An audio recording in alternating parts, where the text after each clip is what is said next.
This is the web series For the Love of BIM, promoting Barbados, everything Bajan Canadian, and everything Canadian Bajan.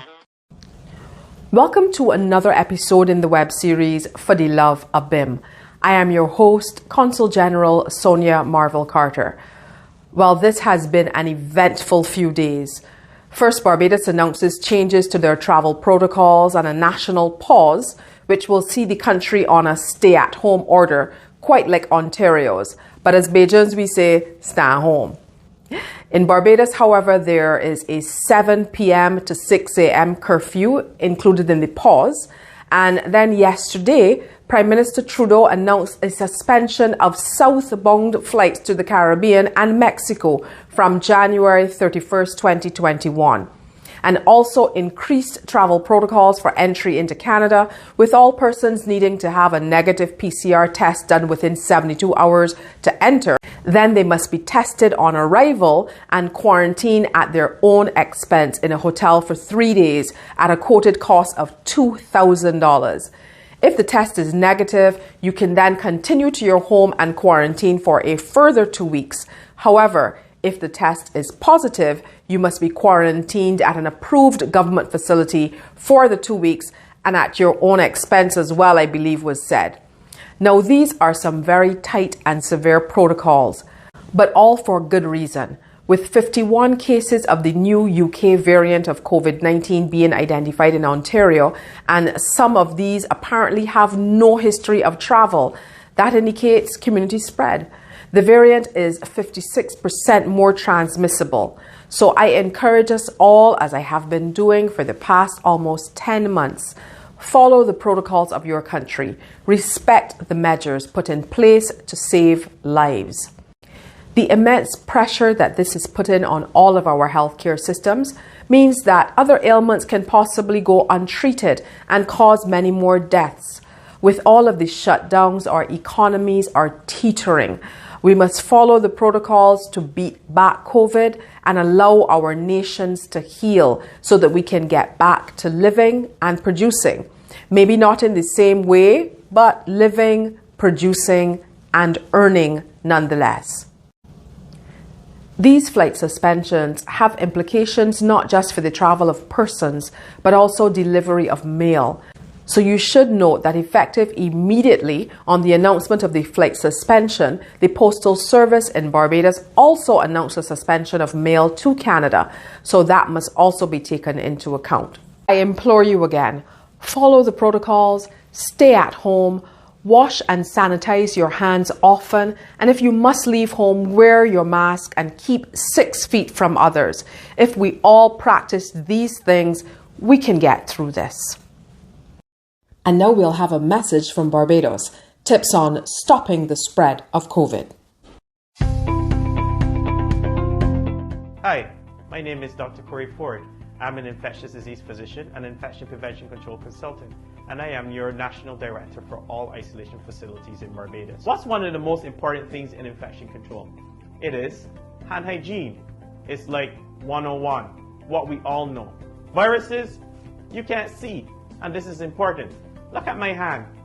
You can't see anything. But what if I told you that the germ was there? I'm going to prove it to you. I have this bottle of Glow Artificial Germ. It is something we use for training. I'm going to put it on my hand. And I'm going to rub it in quite nicely. Look, you see nothing. But what if I told you that the virus is actually on my hands? And that I can put it on any surface within my house? This is exactly where I put that artificial germ. It appears not to be there. When I spot the light on, these white spots are exactly that particular artificial germ. And this is important. It is this hand that will touch the doorknob, the trolley in the supermarket, or I might put it in my face. I want you young people out there not to gather in crowds. Wear your mask if you have to be in a setting where there are multiple people. Why? Because you'll end up taking it home to your family. This is exactly what you don't want to do. Stay safe and help prevent the spread of COVID-19. Even in the midst of COVID, you know there are still birthdays to be celebrated. So join me in wishing these persons birthday greetings. Our first greetings go out to O'Brien in Barbados, who turned 50 on January 25th. And greetings are coming from his wife Navisha, sons Sarav and Javed, and his friends Hazel and Top Road. Hope you had a good birthday, Obi. Next is Brittany here in Toronto, who celebrated on January 27th. Greetings are coming from Susan and Malcolm, your grandmother Arlene, your son, and the entire family circle, and of course from me as well. Greetings also go out to Dana in Ajax, who was 16 on January 28th. Special greetings from your mum Gina and dad Dion, your sister Amy, and the entire family circle here and in Barbados. Special air hugs from me as well, baby girl. 16, that's a significant birthday, Dana. Hope you had a great day. And next up is our very own team member, Peter Mears. I know the news which broke yesterday, re the cancellation of flights, was not the birthday gift you had hoped for or even expected. But I hope you were able to settle last night with a nice bottle of, I'll say Montgay rum, but it could have been wine. And I pray that you had an opportunity to relax and celebrate with your family. Happy birthday, Peter. And celebrating today, January 30th, is Her Excellency Tonica Seeley Thompson, Barbados' Ambassador to Brazil. We pray that you have a wonderful birthday as you continue to represent Barbados' interests in Brazil. And last, but by no means least of the birthday greetings shared with us is Joanne in Scarborough. Joanne, these greetings come from the entire family circle. Your mum June, dad David, brother Michael, your daughters Joel, Jade and Jasmine, and all of your friends and family both here and in Barbados. And also a special greeting from me and my family. Hope you have a wonderful birthday today, Joanne. So if you want to send birthday greetings to your friends or family members on Fuhdeloveuhbim, email us at Fuhdeloveuhbim, send us their picture, their name, birth date, and include who the greeting is coming from.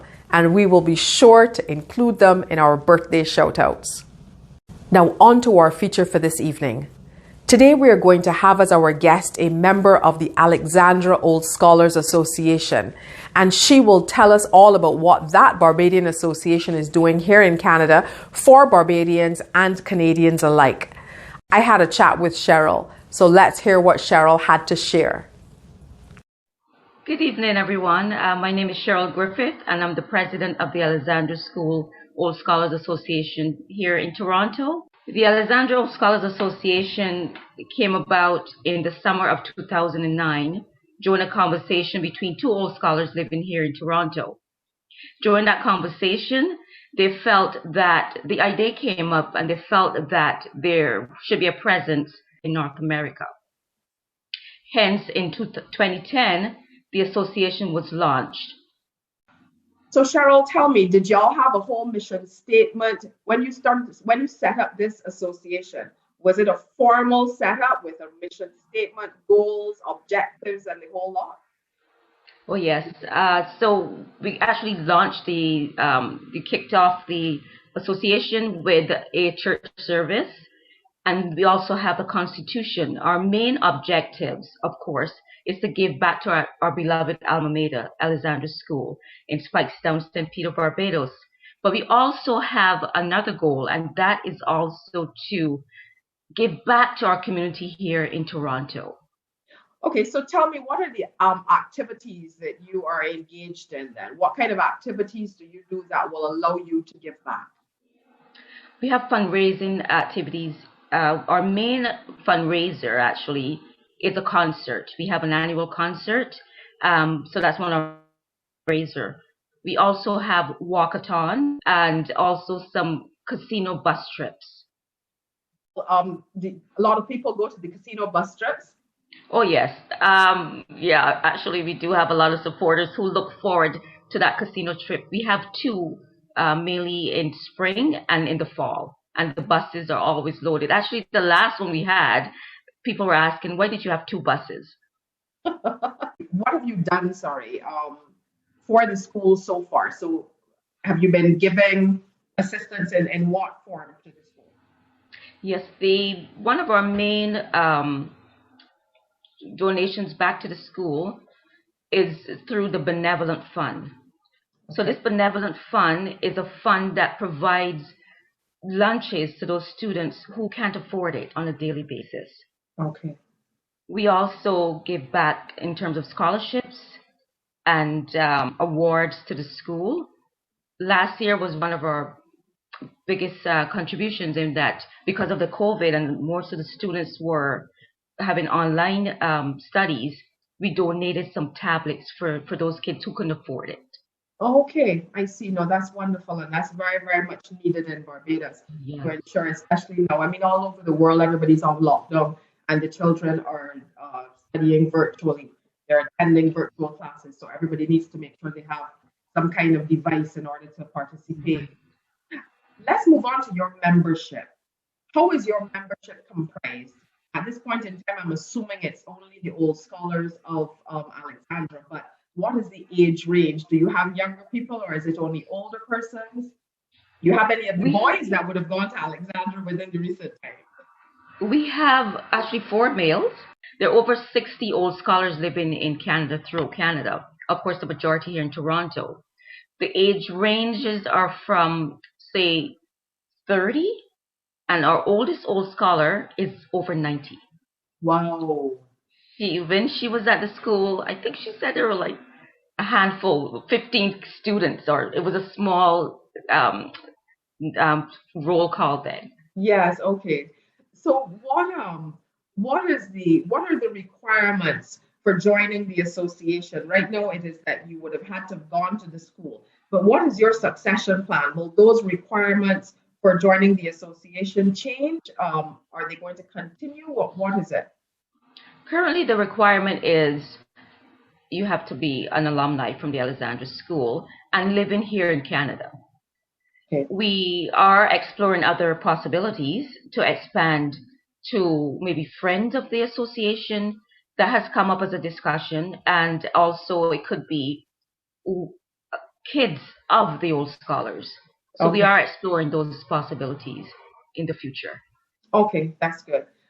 Is there anything else that you want to tell us? Anything that you would have done outside of the bus tours to the casinos and so on? Is there anything in particular that you would have done or that you want us to look out for? Is there anything that you're planning in? Yes, with the pandemic, we found new ways of connecting with the Zoom platform. We actually had a trainer online training us how to use Zoom, the features and functions of Zoom. It was really good because some people weren't comfortable using Zoom, and now that's all that we use, so it really helped. We've had good responses. Last year we had a games evening. It was well attended with Old Scholars as well as friends of the Old Scholars. We had a Christmas event, and you were aware of that, Madam CG, because you supported us. But this year we've got great plans we're going to have joint events with the Association of Barbados. We've already planned on Saturday, the January 30th, we have a health and wellness seminar where we have panelists and they're speaking on different topics regarding to health and wellness, especially in this time of the pandemic. Okay. And what are the fundraising activities? Are you doing any virtual fundraising activities? We have another games night coming up, and that would be a fundraiser this time. We have 2 other events that we have planned that will be a walkathon, a virtual walkathon. Okay. Yes, once the weather gets better, we'll plan that. And also, possibly, we'll take our concert virtually this year. Okay, and this virtual walkathon, tell me about this. What are you thinking of doing? We will have like a walkathon. You have your pledge form, your pledge sheet, you get pledges, and you pledge to walk a certain amount of kilometers. Okay. So you can walk, I'm thinking when it gets better and we can probably walk in groups. If not, we'll be walking individually. Oh, okay, I see. Yes, when it's better, when the weather is better, then maybe you can pledge and it can be done over a period of, say, maybe you give everybody up to a month and you have to have done that walk during the month. Okay, yes, that is good because you really can still go around and exercise. So Right. that would be, yeah, so that's good that you can do that. I like that. That's a good idea. Yeah, don't steal our That's a good ideas. idea. Don't worry. I will make sure that everybody knows it was Alexandra's idea. It's going to come out. Everybody will know it's Alexandra's idea. So they'll know that we were just being copycats if we did. But no, it's okay. It's fine because we have to be creative. And, there's not a lot of possibilities, but we've supported the Evergreen Center program. It's a feature or part of the Yonge Street Mission. We've supported that for all our years in existence. We've also supported some food banks. Okay. But this year we want to go a step further and explore the possibility of looking into those areas in Canada, in Toronto, who are impoverished. The Black, the Indigenous people of color, those communities. We want to support them this year, even more so. We're currently working on a membership drive where we would engage. We're looking for the younger alumni to join the association. So feel free. We have the distributor list, so feel free to reach out to anyone on the committee. Thank you so much, Cheryl, for sharing this information with us. I like the fact that the Canadian chapter of your association works closely with the Barbadian Association and even shares a website. So if you want to get more information or to join the Alexandra Old Scholars Association, email them at alexandrabarbadoscanada@hotmail.com or check out their website, www.alexandraalumni.com. And Cheryl, you have given me some ideas for maybe a walk-in challenge, which I can put to my team. Well, we'll see about that. But I'll make sure that Alexandra gets the full credit for the idea. Well, that's all the time we have for today, folks. But join us next week for more information, more birthday greetings, and more interesting happenings, all for the love of BIM. Stay safe.